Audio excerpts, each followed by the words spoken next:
Rob, so how has the outlook for FIG bond supply changed since the onset of the coronavirus crisis? Thanks, Tyler. Well, I guess the thing that stands out most, particularly in the UK context, is the term funding scheme, concentrated obviously on SME, but available to lenders more generally, which clearly will be having some impact on the shape of the funding plans of ourselves and our peer group. But I think it's important to look at that in context, and in that context, I look backwards at how we used the previous scheme, whereby there was a balance of using that scheme, but also maintaining our presence in capital markets. I think that's really important, that we are seen to be delivering products to our investors through the cycle. And I think some of the pattern of issuance that we've seen already through this period kind of bear testament to that, insofar as people are trying to maintain their liquidity and loss absorbing resources at appropriate levels. But that said, having the availability of some certainty of funding at very economic levels from, in this case, the Bank of England, is an important part of our thought process. Thanks, Rob. As well as having an impact on the market, obviously the pandemic is having an impact on the way we work. So I just wanted to ask, how are staff coping through this crisis? Yeah, it's a good question. We were fortunate really in two regards, and clearly neither of them, given their timing, anticipated coronavirus as a cause. But we were conscious that 2020 was going to be an interesting year. If you think about Brexit, which we're sort of hardly talking about at the moment, if you think about the US elections, perhaps talking about those a little bit more, we thought that the beginning of 2020, more specifically the first 6 months of 2020, were probably the time to get ahead of ourselves on our plan. Come back to that in a moment, but separately to that, we had also been encouraging, in very much the way that the broader society encourages this, to think more about flexible working patterns, working from home. So quite by accident, we found ourselves, as the crisis started to unfold, in a place where the vast majority of our colleagues had already been equipped to work from home, and we'd undergone some testing around that. So the step to working as we're all working now didn't feel so huge. It felt like an extension of what we'd been practicing a little bit before.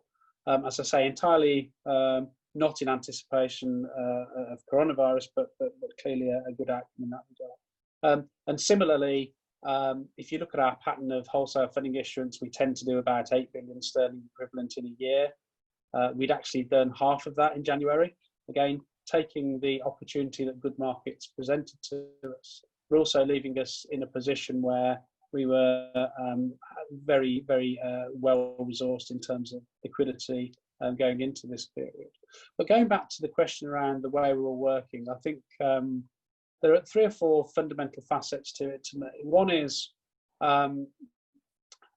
it's a generational thing. So the reluctance to work from home in the main tended to come from people in my team who are kind of around about my age, where it felt as if being in and around the office was an important part of what we do. Not saying that it isn't, but certainly a handful of people in my team who were more reluctant about home working have turned around and said, well, this is actually working. Secondly, for the younger generation, I think, again, there are 2 aspects.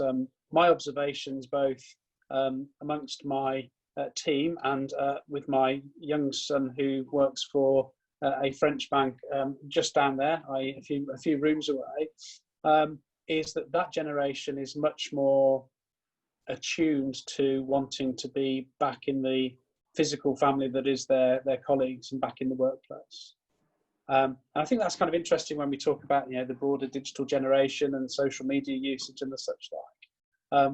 I seem to detect across my team and in the household that it is the youngsters that are really keen to get in and amongst the workplace.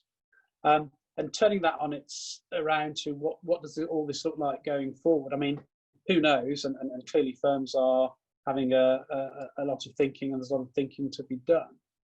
But But I think one of the important aspects is that I don't think working will look like it looked like before, certainly for Treasury at Nationwide. I think we'll be focusing a lot more on how people can adopt to a flexible working pattern and have convinced themselves that they can be just as effective.